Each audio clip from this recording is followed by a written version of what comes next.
안녕하세요. 일주일 동안 잘 지내셨죠? 이제 모든 중간고사가 마침표죠.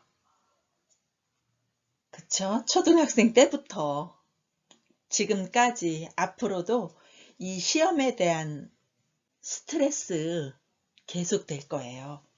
이게 바로 도전을 말하는 거죠. 그리고 이렇게 우리가 어떤 일을 앞두고 스트레스 받는다는 건 건강하다는 증거라고 했어요. 그리고 이것을 마쳤을 때의 그 성취감을 다양한 성취감을 많이 경험한 사람이 성공한 거라고 볼 수 있겠죠.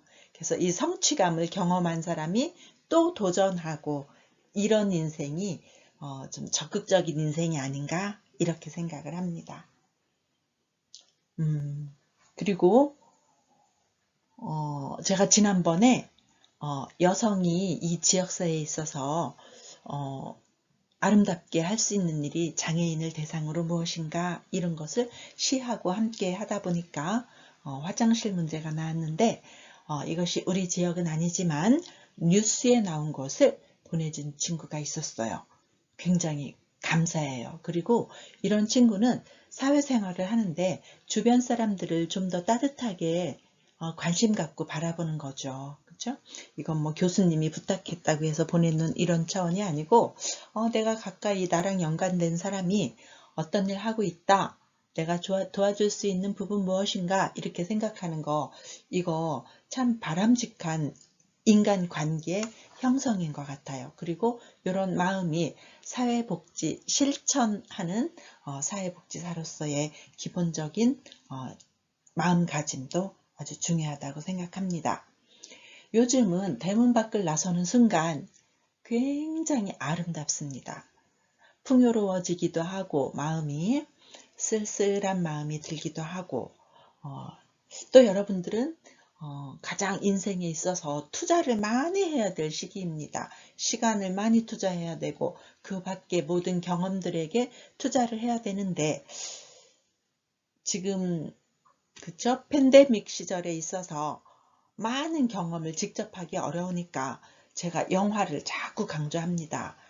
오늘 중간고사 끝났다고 영화를 이렇게 보고 그 소감을 보내준 친구들이 몇 명 있어요. 감사하게 생각하고 이제 중간고사도 끝났으니까 나에게 무슨 선물 하나 주자. 그래, 나한테 영화를 보여주자. 이렇게 선물 주는 것도 괜찮은 것 같아요. 네, 오늘은 장애와 소득보장. 이 장애와 소득보장은 교육하고 고용하고 삶의 질하고 직접적인 연관되겠어요.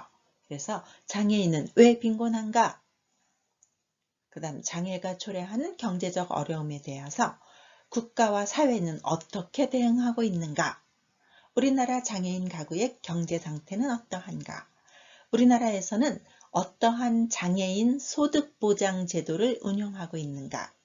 우리나라 장애인 소득보장 제도의 바람직한 개선 방향은 무엇인가? 이거에 대해서 같이 생각을 해보겠습니다.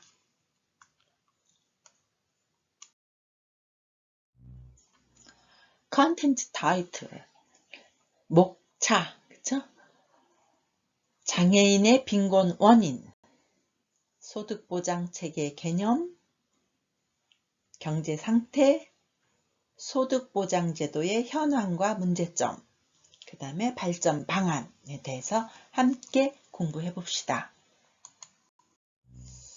우리는 장애인 하면은 빈곤을 생각하게 되고 예로부터 장애인의 빈곤을 해결하기 위해서 그렇죠? 복지를 하게 되는 거죠.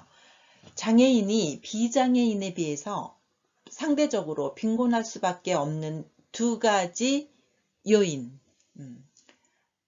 첫째는 장애인이 비장애인에 비해 생활비가 더 많이 든다. 왜 그런지 이제 생각을 해보겠죠. 장애인의 소득이 비장애인에 비해 낮다. 그렇죠? 이것도 원인이 있을 거예요. 다시 말해서 비장애인에 비해서 지출은 많고 소득이 적으니까 상대적으로 빈곤할 수밖에 없는 것이다. 다시 말해서 생활비는 많이 들고 소득은 적다. 누구에 비해서? 비장애인에 비해서. 그러니 빈곤하다. 결론입니다. 예, 그러면 왜 장애인이 비장애인에 비해서 생활비가 더 많이 들까요? 그쵸?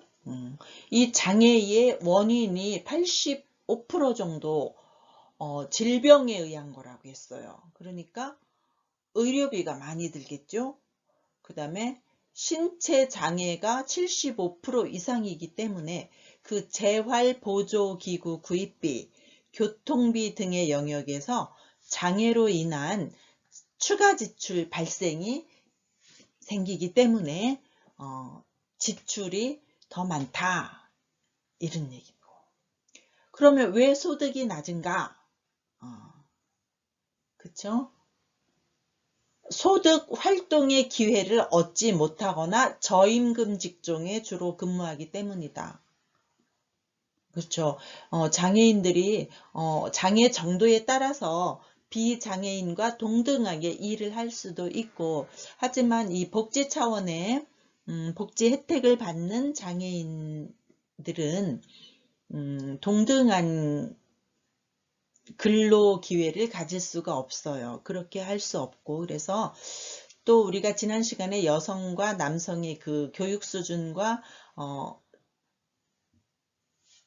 소득의 수준, 또 사회 참여 수준, 뭐 만족도의 수준 여러 가지 비교했지만 굉장히 낮은 수준으로 평가가 됐잖아요. 그래서 장애인의 낮은 교육 수준, 직업 능력의 부족으로 상징되는 인적 자원의 취약성과 함께 사회 전반의 장애에 대한 부정적인 인식에서 장애인에 대한 차별에서 비롯된 것일 수도 있고, 진정한 평등이라고 하면은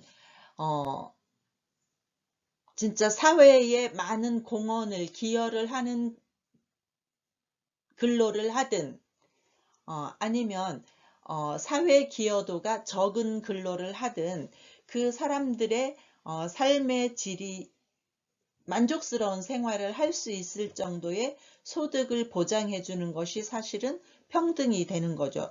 그래서 이거는 우리가 좀 더 많이 사회적으로 생각을 해야 될 문제예요. 우리가 지난 시간에 여성 장애인, 중점 대상 장애인으로 우리가 여성 장애인과 발달 장애인에 대해서 했는데 소득, 한 달 소득이 남성 175만 원, 여성 장애인 80만 원 정도, 요 정도 가지고 소득 우리가 배웠잖아요. 그거 가지고 아무리 여기저기서 뭐 교통비 따로 지원받고 재활보조기구 뭐 구입비를 따로 구입받고 한다 하더라도 우리가 생각하기에 아주 터무니없이 부족한 소득이라고 우리가 느꼈잖아요. 그쵸? 예, 장애인 소득을 보장하기 위한 체계에는 두 가지가 있어요. 소득 보전급여와 추가 비용 급여. 소득 보전급여라고 하는 것은 장애인이 장애를 받아서 근로 능력이 없어지고 또 소득 활동 능력에 심각한 손상을 입게 되면 더 이상 일을 할 수가 없잖아요. 그럼 이럴 때 소득이 단절된단 말입니다. 이렇게 소득이 단절되는 장애를 입었을 때 장애인과 그 가족이 기본적인 생활을 영위할 수 있도록 각종 급여를 의미하는 거예요. 그러니까 장애인과 장애인 가족이 기본적인 생활을 할 수 있도록 지급하는 거죠. 추가 비용 급여는 장애인이 무상 또는 비용 일부를 부담하더라도 각종 서비스를 제공받고도 완전히 충족되지 않는 욕구가 있잖아요. 근데 그런 욕구들을 장애인들이 추가적으로 비용을 지출함으로써 장애인이 비장애인과 동등한 수준의 삶의 질을 영위할 수 있도록 각종 급여를 하는 거예요. 제가 아는 장애인은 한강에서 그 수상스키 타는 게 취미예요. 근데 우리 일반인도 잘 하기 힘든 그 수상스키를 이 장애인은 굉장히 좋아하고 잘해요. 그런데 그런 것들을 일반인이 하는 것보다 이렇게 더 보조를 해줄 수 있는 거, 이런 것들이 바로 추가 비용 급여에 해당되는 거예요. 그럼 장애 급여 전략은 뭐냐? 사회보험도 있고 사회부조 있고 사회수당이 있어요. 사회보험은 내가 보험료 낸 거에 따라서 거기에 장애연금 같이 되는 거예요. 그 다음 사회부조나 사회수당은 내가 보험료 내지 않았어요. 그래서 이거는 사회부조는 저소득층을 대상으로 줄 수 있어요. 그래서 기초장애연금이라든지 또 장애인에게 이렇게 무상으로 줄 수 있는 거를 사회부조라고 그래요. 공공부조라고도 하고 뭐 사회부조가 바로 공공부조, 공적부조를 말하는 거예요. 그 다음 사회수당 역시 내가 돈 내지 않았어요. 수혜자가 돈 내지 않았어도 이 사각지대가 생겨요. 저소득층도 아니면서 이거 받을 필요성이 있어요. 그러면은 이럴 때 추가 생활비를 이렇게 지출을 해주는 것이 사회적인 수당이 되는데 이건 뒤에서 좀 더 자세한 설명을 할 거예요. 우리나라 사회보장제도는 사회보장기본법에 나와 있어요. 어떻게 나와 있느냐? 사회적 위험. 그 사회적 위험이 뭐예요? 제일 중요한 거 사망이 되겠죠.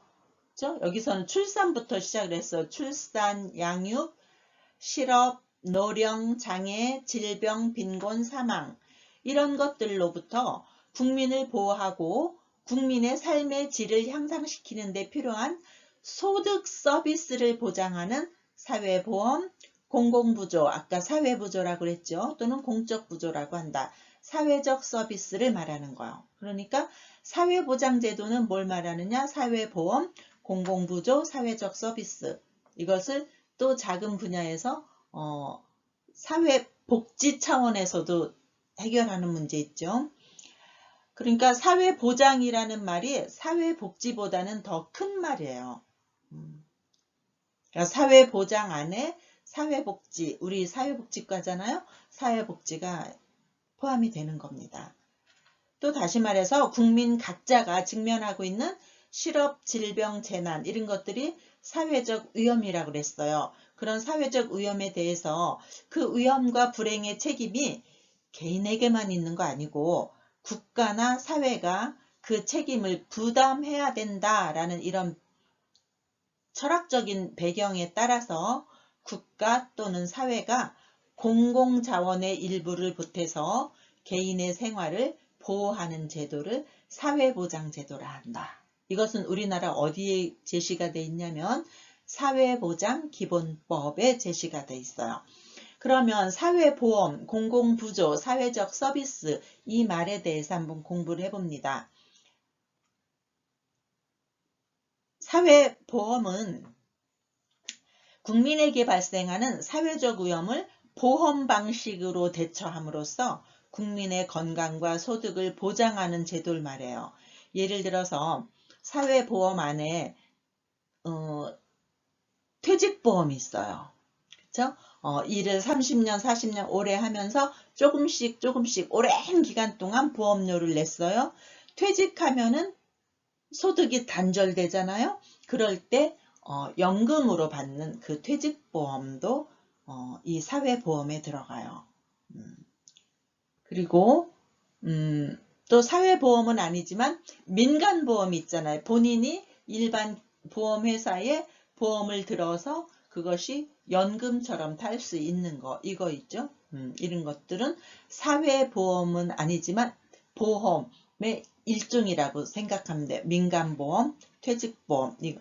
맨 밑에 있어야 될 것이 뭐예요? 보험의 세 가지가 뭐 국민연금, 그렇죠? 그 다음에 퇴직연금, 개인연금 이렇게 3층 구조로 여러분들도 직장생활 시작하면 그렇게 연금 형태의 보험을 준비해야 될 거예요. 뭐라고요? 국민연금, 퇴직연금, 개인연금 이렇게 3층으로 준비를 하셔야 됩니다. 여러분들이 사회복지를 배우면서 다른 사람도 도와주지만 사실 여러분들 청소년 시기에 이런 복지를 노인복지, 청소년복지 뭐 전반적인 이 사회복지를 배우면서 내 인생의 복지를 잘 마련할 수 있는 거예요.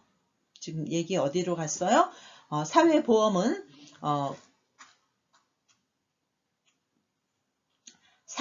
국민에게 발생하는 사회적 보험을 보험 방식으로 대처함으로써 국민의 건강과 소득을 보장한 제도인데 이건 사회보장기본법 3조 2항에 나와 있어요. 지금 사회보험 얘기하는 거예요. 그래서 노령이나 장애, 사망은 국민보험이 해결한다. 국민보험이, 국민연금. 질병과 부상은 국민건강보험 있죠. 업무상의 재해는 산업재해보상보험이 있어요. 산재라고 그러죠. 실업일 때는 고용보험. 그 다음에 국민건강보험 안에 그 노령에 대해서 장기요양보험이 있어요. 그러면 다시 한번 사회보험에 있어서 우리나라는 국민연금, 국민건강보험 안에 장기요양보험, 산업재해보상보험, 고용보험 이런 것들 전부 누가 준비하는 거요? 본인이 일부 그쵸? 부담하고 나머지는 국가에서 또는 기업에서 산업에서 또는 고용보험 같은 거 실업하면은 그 보험 고용관리공단 이런 데서 아무튼 정부에서 공공기관에서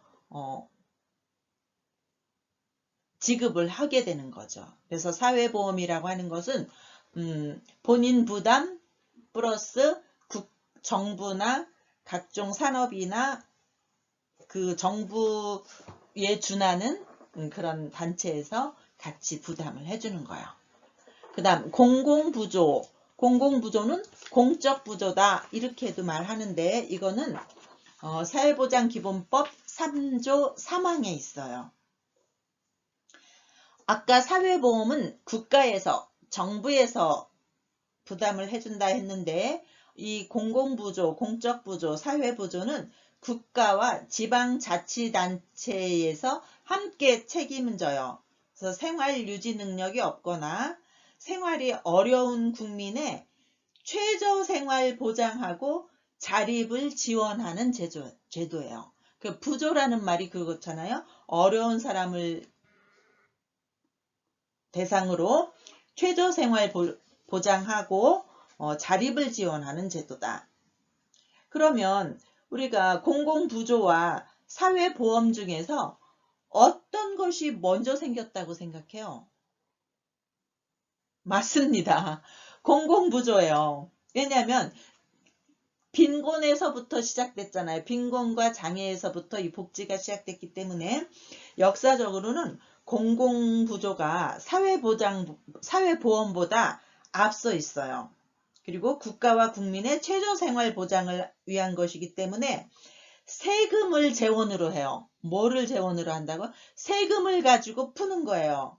그렇기 때문에 부자한테는 세금 많이 받는 거잖아요. 부자일수록 세금을 많이 내잖아요. 이렇기 때문에 이건 무슨 효과가 있어요? 그렇죠. 소득의 재분배라는 효과를 발휘할 수 있는 거예요.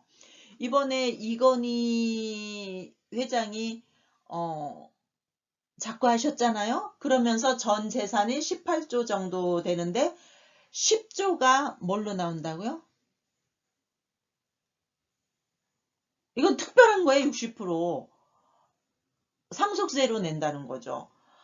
많이 부자일 경우에 50억이란가? 30억 이상의 재산가는 50%가 상속세인데 그 중에서 상속을 해야 되는 사람이 재벌 총수라든가 특별한 그 경제 계층에 있는 사람은 60%까지도 상속세로 내야 되는 특별법에 의해서 지금 18조 가량의 이제 세원이 생기게 되는 거죠. 그래서 이 공공부조는 이 세금을 재원으로 하기 때문에 소득의 재분배에 효과도 볼 수 있고, 그 사회적인 불만과 체제 모순으로 인해서 그 사회적인 문제, 다시 말해서 그 사회적인 어떤 폭발되기 직전의 압력을 줄이는 데도 기여하기 때문에 그 공공부조는 대상자 확인 절차가 필요해요. 그렇죠? 어떤 대상자 필요해? 저소득층 대상자인지 이런 것도 필요한 거죠. 그래서 사회보험과 공공부조의 다른 점, 이것이 시험에도 많이 나잖아요. 사회복지사 1급 같은 데서도 시험이 나는데, 사회보험은 뭐라 그랬어요? 사회보험은 본인이 부담을 하고 정부에서도 보조를 해주는 거고, 공공부조는 이 수혜자가 기여 안 해도, 그쵸? 저소득층 대상으로 세원을 바탕으로 국가와 지방자치단체에서 급여하는 거죠. 제공을 하는 거예요. 그래서 이 공공부조의 목적은 뭐냐? 생활 구빈이죠. 구빈체예요. 구빈으로 국가 지방단체에서 예산을 들여서 재원을 충당하는 무각출주의를 채택한다. 무각출주의는 본인이 수혜자가 돈을 내지 않아도 된다는 얘기예요. 그래서 국가에서 당사자에게 무상으로 보조하고 구호를 담당하는데, 생활보호, 의료보호, 재해구호 등이 이에 속하는 거예요. 그러니까 생활도 보장하고 의료도 보장하고 어떤 재해를 보조하는 것이 공공부조다. 그래서 공공부조는 여러분들이 사회보험, 공공부조, 사회적 서비스 이런 것들은 뭐 행정론, 정책론 이런 거 할 때 다 법제론에서 다 배울 거지만 우리가 지금 장애인 복지에서 다시 한번 압축을 해보는 거예요. 그럼 사회적 서비스는 뭐냐? 이거 마찬가지로 사회보험은 국가에서, 공공부조는 국가와 지방자치단체에서 하는데, 사회적 서비스는 여기에 민간 부분이 들어가요. 그러니까 국가와 지방자치단체와 민간 부분에 도움이 필요한 모든 국민에게 복지, 보건의료, 고용, 교육, 주거, 문화, 환경 등의 모든 분야에서 인간다운 생활을 보장하고, 또 상담, 그쵸? 상담이 복지에서 굉장히 많은 걸 차지합니다. 상담, 재활, 돌봄, 정보 제공, 사회복지시설, 그러니까 관련 시설을 이용하고 역량 개발하고 사회 참여를 지원하는 이런 모든 것들을 통해서 국민의 삶의 질이 향상되도록 지원하는 제도를 말하는 거예요. 그래서 이거는 3조 4항에 나와요. 그래서 사회보험은 3조 2항, 공공부조 3조 3항, 사회적 서비스 3조 4항 이렇게 자세하게 나와 있어. 어디에? 사회보장기본법에. 그래서 여러분들은 사회보험, 공공부조, 사회적 서비스 이런 말들이 무엇을 뜻하고 어느 정도의 급여를 하고 어느 정도의 부담을 해야 되는지 이런 것들을 비교해서 알아두시면 됩니다. 그래서 사회보장제도라는 것은 다시 말해서 사회보험, 공공부조, 사회적 서비스를 말하는데, 국민 각자가 직면하고 있는 실업이나 질병, 재난 등의 위험에 대해서 그 위험과 불행이 개인에게 책임 아니고, 개인에게만 책임 아니고 국가나 사회가 그 책임을 부담해야 된다, 이런 취지라고 그랬어요. 그래서 개인의 생활을, 삶의 질을 향상시키기 위한 복지제도다. 이것을 우리가 사회보장제도다.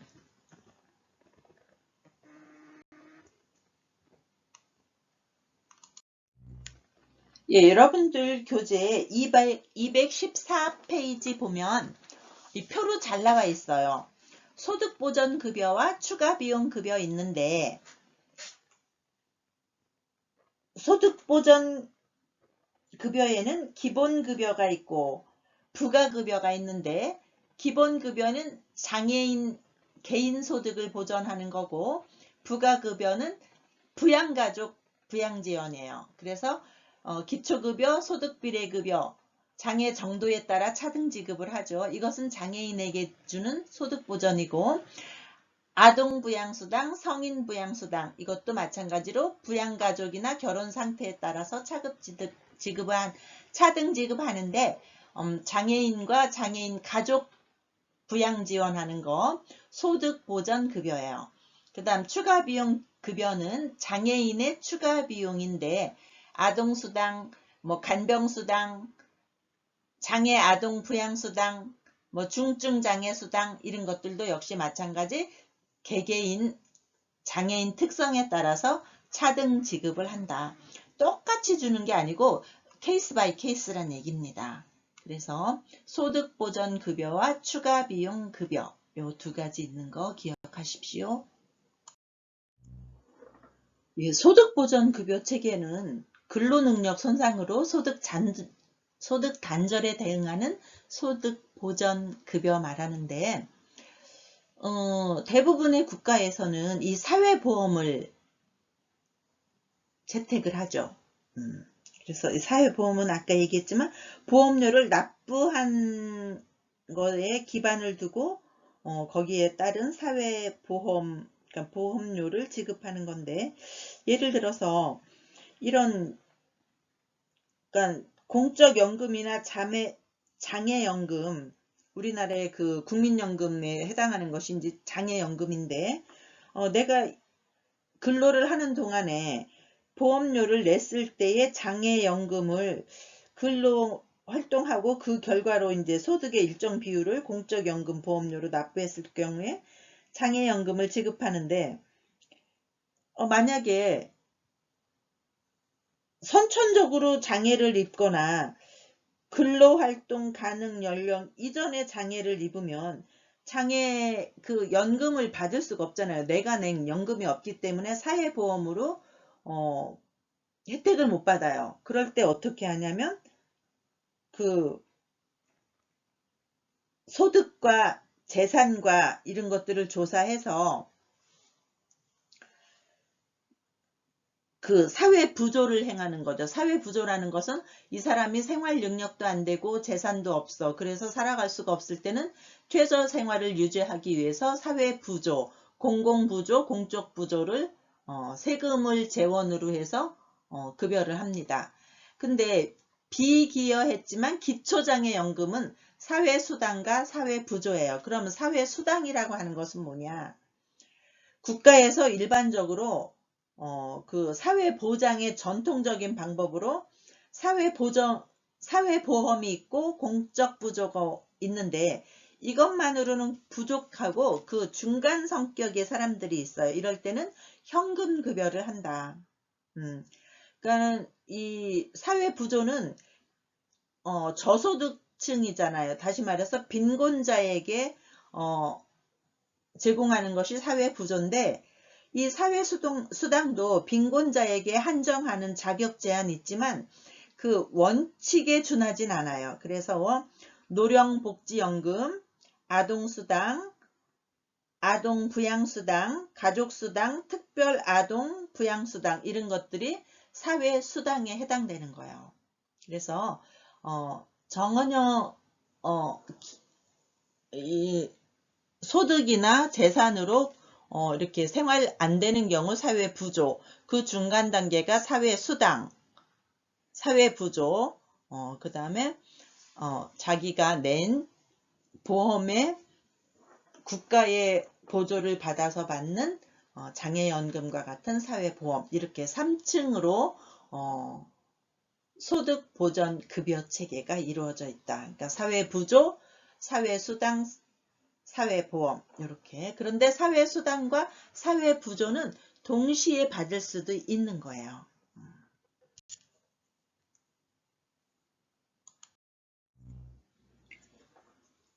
장애인 소득보장체계에 소득보전급여와 추가비용급여인데 이 추가비용급여 체계는 장애 추가비용급여는 사회수당의 하나인데 우리가 보통 데모그란트 이렇게 복수형으로 영어에서 쓰는데 데모그란트라고 하는 것은 소득이나 고용 상태에 구애됨이 없이 그 연령이라든지 아니면은 특별한 어떤 인구론적 사유, 그 데모그래픽 베이지이라 그러죠. 이 인구론적 사유에 의해서 일정한 그 어떤 카테고리, 일정한 사유에 해당되는 전 국민에게 정액을, 이렇게 정해진 금액을 부여하는 제도인데, 이건 보편적인 복지에 해당이 되죠. 예를 들어서 공무원이 노인을 모시고 있어요. 그러면은 수당 나가죠. 이거는 이제 그쪽에서 하는 거고, 그 다음에 우리나라 같은 경우에 몇 세 이하의 아동까지는 아동수당 나가죠. 그죠? 독일 같은 경우는 25세까지 아동수당이 있어요. 그래서 아이를 3명에서 5명을 낳으면 아빠가 직장을 안 다녀도 그 수당 가지고 생활이 가능합니다.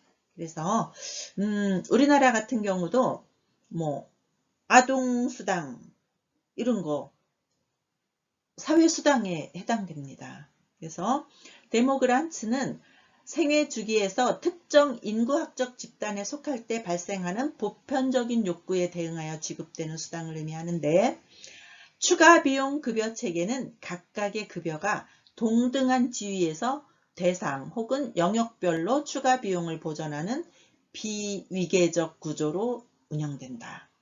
위계적이라는 것은 1차 안전망, 2차 안전망 뭐 이런 식으로 이제 되는데, 이거는 그런 거 아니고 보편적으로 똑같이 어떠한 조건만 갖추면 똑같이 주는 거. 장애 아동, 장애 성인 장애인 대상, 뭐 보호, 간병, 이동, 교육비, 주로 사회 부조와 사회 수당 방식으로 운영이 됩니다. 그러니까 내가 부담을 하거나 사회의 기여도를 생각하지 않고 필요에 따라서 주는 거죠.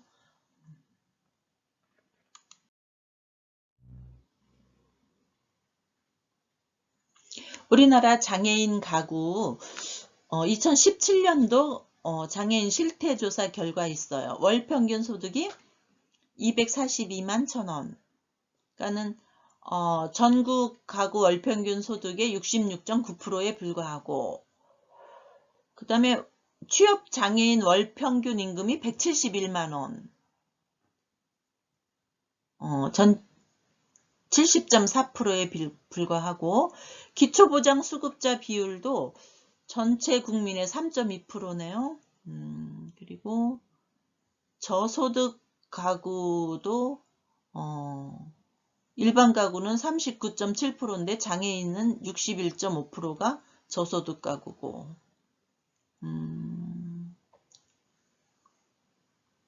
소득보장, 의료보장, 고용보장. 그러니까는 장애인이 국가와 사회에 우선되는 요구가 소득보장이 제일 많죠. 41%. 의료보장, 고용보장. 의료보장보다도 소득보장이 더 우선입니다. 그렇죠. 우리가 다 그 여성 장애인도 뭐 결혼이나 임신이나 뭐 이런 것들 가장 두려운 거, 이런 뭐였어요? 경제적인 이유였어요. 그래서 지금도 소득보장이 가장 우선적으로 요구되는 사항입니다.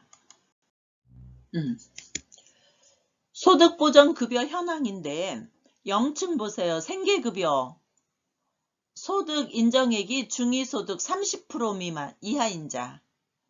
그렇죠?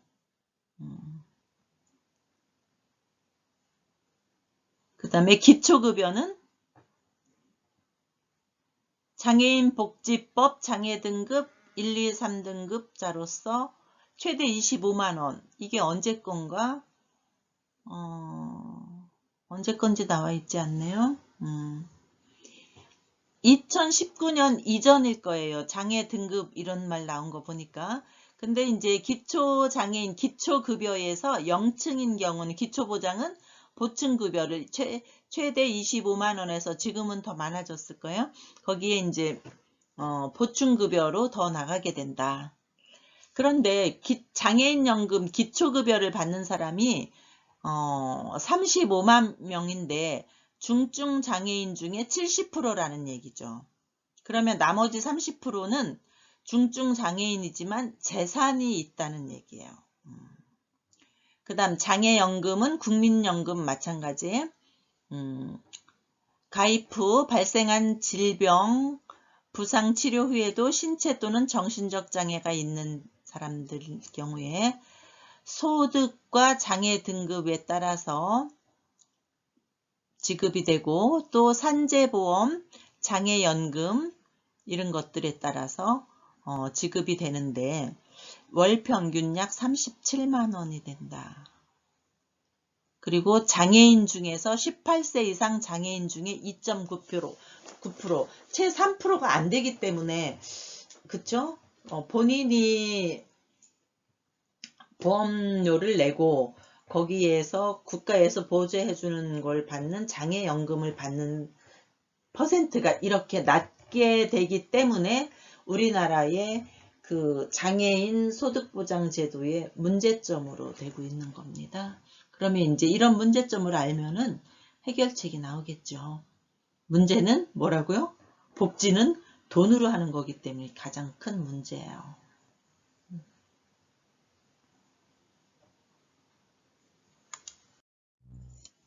네, 여러분들이 우리나라 장애 추가 비용 급여 현황을 보니까 장애연금과 장애인연금이 다르다는 거 아시겠어요? 장애연금은 뭐였어요? 장애 입기 전에 그쵸? 보험료를 냈는데 장애를 입었을 경우에 그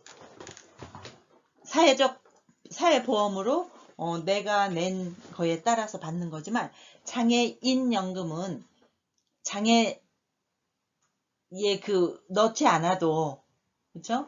내가 그 보험료 내지 않아도 장애인이기 때문에 받는 연금은 장애인연금이에요. 35만 명이 받고 있고 중증장애인 70% 받고 있어요. 이거는 재산과 소득에 따라서 기초보장수급자, 차상위 계층, 차상위 초과자에 따라서 8만원, 7만원, 2만원 이렇게 차등 지급을 하고 있어요. 장애수당, 그쵸? 장애아동수당 이렇게 여러분들이 보시면 됩니다. 그래서 장애연금과 장애인연금의 차이점을 알아두시면 돼요. 예, 국내 장애인 소득보장제도 문제점인데, 장애연금은 급여 성격이 소득보전급여고 기여 비자산조사예요. 왜냐하면 자기가 낸 보험료로 정부의 보조를 받아 사는 거기 때문에 내가 재산이 얼마 있는지, 내가 어느 정도 뭐 소득이 있는지 관계없이 내가 낸 보험에 따라서 소득 활동 중에 발생한 장애로 인해서 소득이 이렇게 중단되는 거잖아요. 그때 소득 감소 또는 소득이 중단될 때 그때 보상으로 받는 것이 장애연금이에요. 그러니까 장애를 입었을 때 받는 연금 이렇게 생각하시면 되는데, 이것을 의학적 손상의 중심 평가를 한단 말이죠. 뭐 사회 참여라든지 뭐 이런 소속이라든지 이런 거에 대해서는 평가가 되지 않다. 그런데 이런 사람들이 낮은 국민연금 가입률이라는 거예요. 그래서 전체 장애인 중에 35%만 국민연금에 가입을 하고 있어요. 장애 평가 시에 근로 능력 평가는 하지 않고, 또는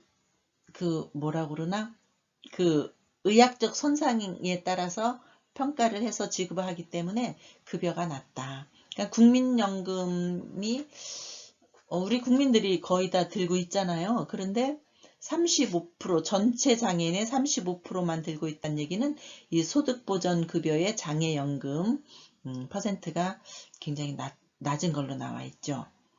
그 다음에 장애인연금은 소득보전급여와 추가비용급여를 하는데, 장애인이기 때문에 기본적으로 주는 기초급여라고 생각을 하면 돼요. 그러니까 내가 보험료 내지 않아도 내 재산을, 소득을 조사해서 거기에 따른 등급을 나눠서 주는데, 이 문제 뭐냐면 능력평가를 하지 않고 그냥 기초적인 거 제공하고, 그 다음에 장애를 평가할 때 일상생활 능력 또는 이동생활 능력까지 고려를 해서 어느 정도 그 사람이 생활 비용이 들어가는지 따지는 거 아니기 때문에 굉장히 부족함을 느낀다는 얘기입니다. 그 다음 장애 수당, 장애 아동 수당이나 장애 성인 수당 뭐 이런 거 되겠네요. 추가 비용 급여죠. 비기여고 자산 조사를 합니다. 의학적 손상 중심 평가. 그러니까 장애 수당은 장애 아동 수당을 중심으로 해서 마찬가지로 장애인 연금이나 마찬가지로 ADL이나 IADL을 평가하지 않아서 장애 유형 등급에 따라서 차등하지 않고 그냥 지급을 하는 거죠. 그 다음에 기초생활보장급여는 이거는 뭐라 그랬어? 사회부조죠, 전부. 마찬가지로 장애인 가구 특성이 반영된 생계급여 기준인데 차상위 계층 장애인 수급자를 배제하고 있다. 아무튼 이러한 문제점이 있기 때문에 해결책은 어떻게 나와 있는지 봅니다.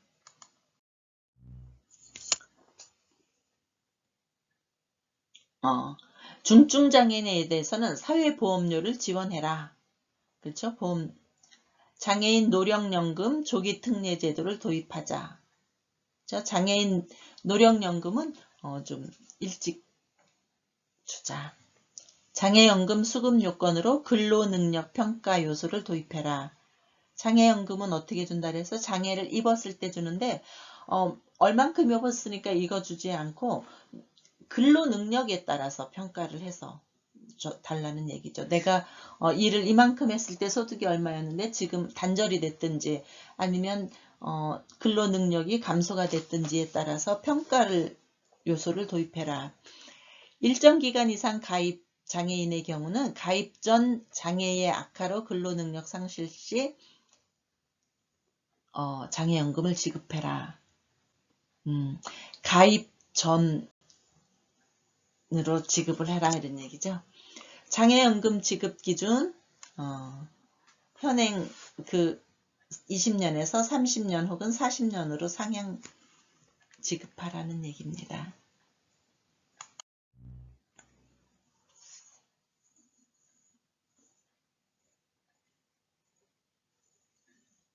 그쵸. 장애인 연금과 장애 아동 수당 지급 대상을 확대 지급하고 수준도 제고해야 된다.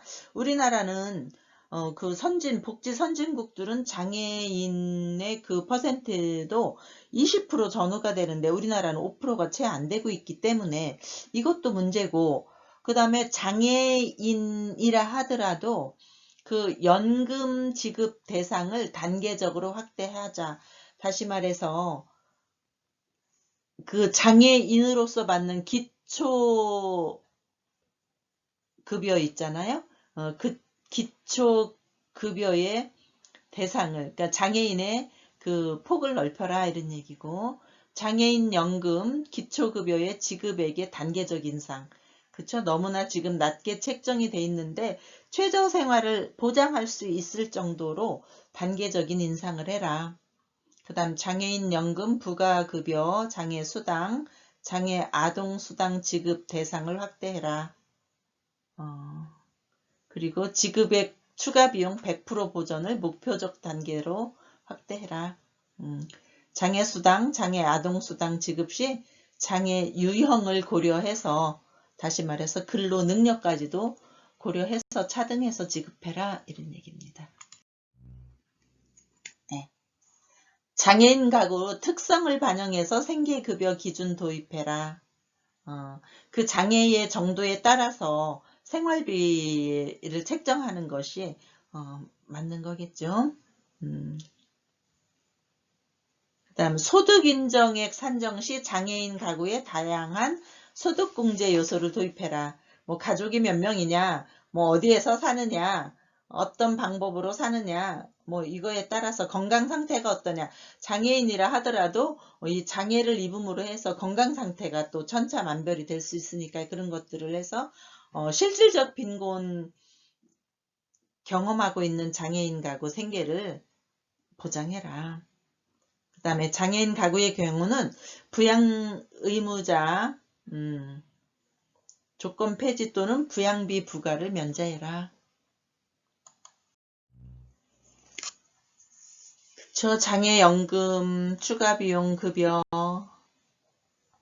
장애인연금 기초급여를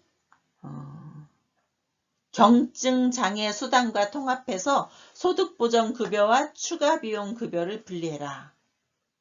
이거는 여러분들이 이제 정책 배울 때 이런 것들 다 나올 거니까.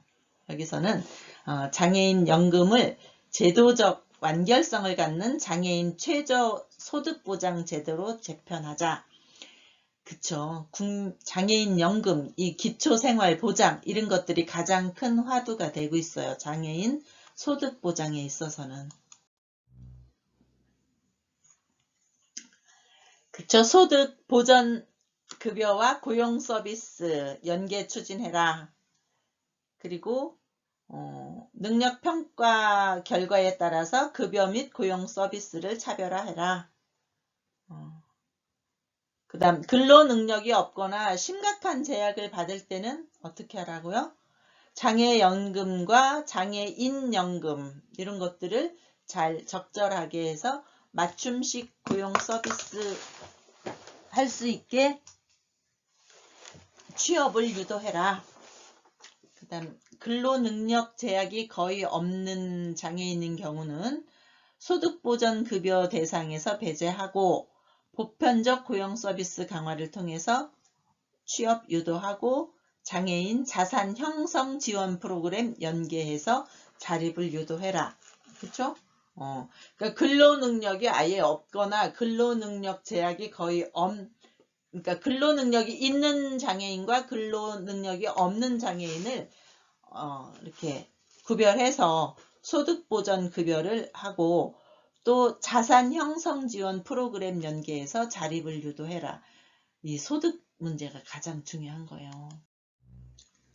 이거 지금 충청남도에서 잘하고 있는 거야. 장애인을 보호하기 때문에 장애인 보호하려고 소득활동을 못하는 보호자의 기회비용을 현실화해라. 그러니까 보호수당을 현실화해라. 그리고 이 보호수당뿐만이 아니고 그 보호자에게 어떤 삶의 질을 향상시킬 수 있는 어떤 시설 같은 것도 충청남도에서 지금 도지사님께서 추진을 하고 있어요. 그래서 근로장려금, 아동장려금 등 저소득 근로자 가구 대상의 근로장려 세제가 최근 확대되고 있는 점을 고려해서 동일한 성격의 급여인 장애인 장려 세제를 도입해라.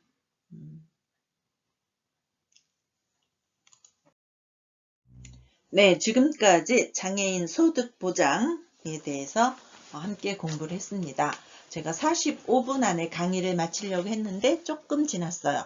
그리고 그 나머지 부분은 우리 교재에 아주 조목조목 세부적인 것까지 잘 나와 있으니까 여러분들이 공부를 하시고, 그리고 다음 장인 고용보장에 관해서는 이 신정출판사의 PPT와 그리고 구장 요약을 아주 잘한 친구가 있어서 그 친구의 요약본을 같이 PPT로 올릴 테니 그 PPT와 여러분들 교재에 같이 공부하면서 고용보장은 그렇게 대체를 할 겁니다. 그럼 여러분들 경청 고생 많이 하셨고 감사합니다. 일주일 동안 잘 보내시고 다음 주에 뵙겠습니다. 감사합니다.